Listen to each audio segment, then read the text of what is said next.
first step forward. I just think we're going to make people very happy and bring in a lot of new supporters to Crawley Town. There was a point last season where I genuinely was concerned that, within a couple of years' time, there wouldn't be a football club. Well, I think naive is a great way to describe their approach to the game. There are a lot of American groups now in the lower leagues of the EFL, but I think we probably have the fan base is the least confident. I'm joined by Stephen today just to talk about, Crawley Town and the situations that have happened within, the start of the season up until now. The second the season started, everyone made prediction videos for how they think the table would go 24 to 1st, and there'd be professional news companies that would write their predictions, and a majority of them put Crawley Town to finish in their relegation zones, if not rock bottom. Why do you think that happened? To be honest with you, I think I saw almost everyone, other than about maybe 2 or 3, that said we would be 24th, which, to be honest, I thought it wasn't too surprising, but I bet it would have probably given Scott Lindsay's a bit of motivation in terms of the team talks, definitely. I think the reason why that was simply because of how much of a disaster last season was, just on and off the pitch.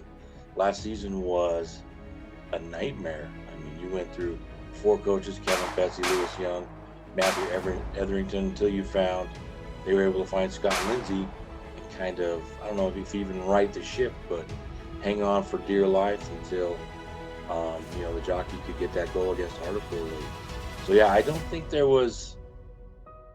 I think it was incredibly fair.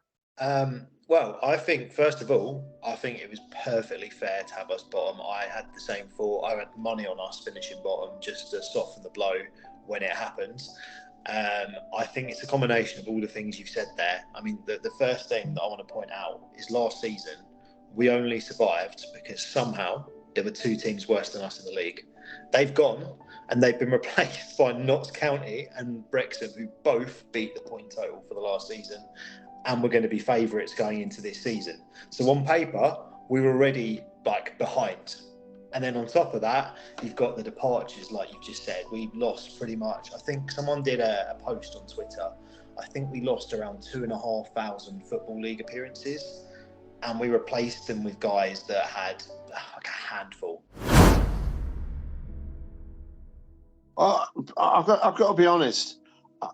I didn't know where that was coming from, because there was lots of changes happening. The new owners who came in were very different. We're trying to do something certainly relatively unique. They were American. They had a different culture. They made some mistakes. They got a couple of managerial decisions wrong. But I thought, it's their first year. It's their first time of doing it. Give them a break.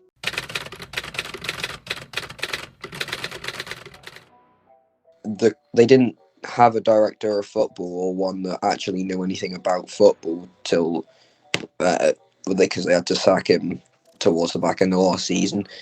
But out of the 5 manager appointments they've made, Scott Lindsay is definitely the best one, and I have a bit more confidence now in that they might make a bit more correct decisions. They really just kind of maybe didn't do their homework on how to be owners in League Two and how to be in that environment, how to be in those, to comport yourself as owners. And it really kind of bit them in the butt. And then I think they had some great ideas of how to play, and they wanted to try and bring maybe a different style, a little more forward-leaning style with Kevin Betsy. But I applaud their thought process, but they were really maybe out of their depth on the field. Off the field, I know they've done some great stuff in investing in the team. In one word, it's been a disaster. Preston Johnson, one of our owners, put himself onto the bench, which is comical enough. He's then heard asking one of the Stevenage, I think it was the fourth referee actually. He was heard asking him how substitutions work. I think I might start with the positives actually.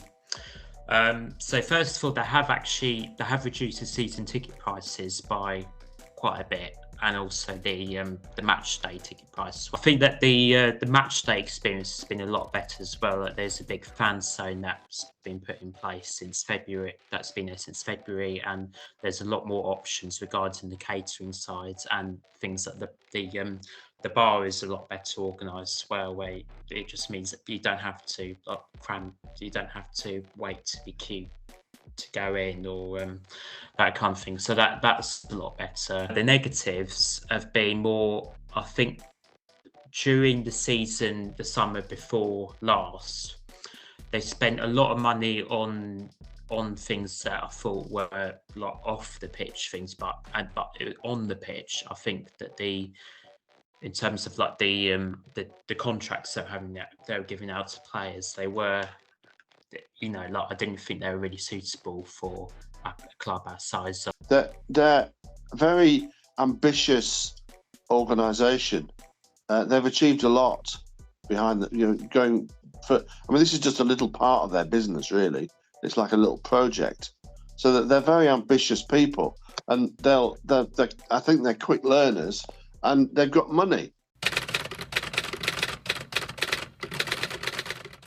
Scott Lindsay and the style he likes to play, which I really enjoy watching, is a little more possession based. And as they've come together, they've really started to play well. So that's been positive. I do think we've upgraded strikers compared to last season, because we've had Orsi, Campbell and Lolos, who were brought in the summer, and I think for me I think they're a lot better than Addison and Telford were last season in terms of not just the amount of goals that they're scoring, but the impact they're having on the team. And we've got a couple of decent players at this level, so I mean we'll be fine, and I'm pretty confident we'll be, if we. It's always down to injuries and suspensions. As long as we can keep people relatively fit, I personally think we've got a chance of being playoffs. That could easily go wrong, but I think we've got a decent enough squad. I reckon the key thing is probably that the recruitment coming in has been a lot better than it was last season, definitely. And I think the only player I'd say we let go in the summer who I say we have missed quite a bit was James Tilley.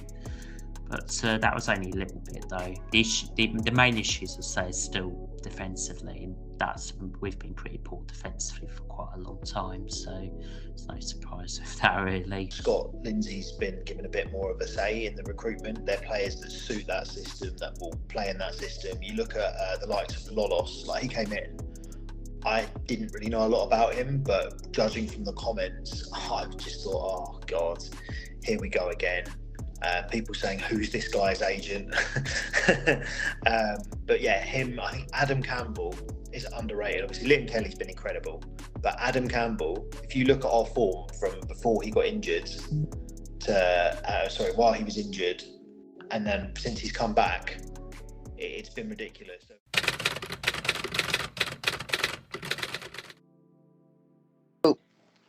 This season, first of all, I just want to see us keep a mid-table spot, which, if you asked me or any Crawley fan at the start of the season, we would have been absolutely ecstatic with. But a lot of seasons, there are times where Crawley fans think this could be the year we push and scrape a 7th spot out of anywhere.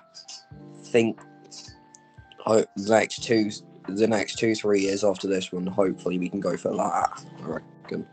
I do think the future is brighter than it was last year, obviously, this season. WAGMI, who knows what they are going to do. I know at the end of the first 2 seasons, they were going to allow the fans to vote on whether or not they wanted at least what's the 2 people that were in charge. I'm drawing a blank. Johnson, the current GM, they have a fan vote on see if they wanted them to continue. And who knows, maybe it seems like the WAGMI out is still there, but it is been suppressed with the good play on the field. For me, given like how last season went and given the expectations going into the season, I would have snapped your hand off at the start of the season for just stability in League Two. And for the rest of this season, again, like you said, League Two is so unpredictable. Like, we could lose a load more players to injuries and our form could dip right off. So again, mid-table this season, great. Just a slow progression, because if you look at us before WAGMI, you'll see we came like the same. Like, I think it was like 12th or 13th, like consistently for years. And the frustrating thing is, the point when WAGMI took over, I think we were probably like again, I'm being a bit ambitious here, but I think a couple of players into that mix, and we'd be looking at potentially challenging or troubling those playoff spots. And last season set us back realistically. So I would say if we could get back to that point in the next couple of seasons, I would be very happy. Because like I say, at this level, it's all about stability. I still think in terms of this season, despite the start being better than expected, I'll still be happy with just keeping out of the relegation battle, especially mainly because of how poor last season was. And so I just want a little bit of stability this time. And then as for the next few years, I mean, it would be nice to maybe have a go at the playoffs, like either next year or the year after. But I think knowing how unpredictable these owners are, it's really, really hard to say what's going to happen. I think they've learned to just be a little bit more subdued about their ambitions as such. So let's just see what 2 years' time, I think we've got a chance, and then we'll get into Division 1, and then let's see how they push on from that. It's all about where the money comes from, because you cannot survive in this league, or in any league really, well, if you've only got 2,000-3,000 fans watching you every week, and that's what we get.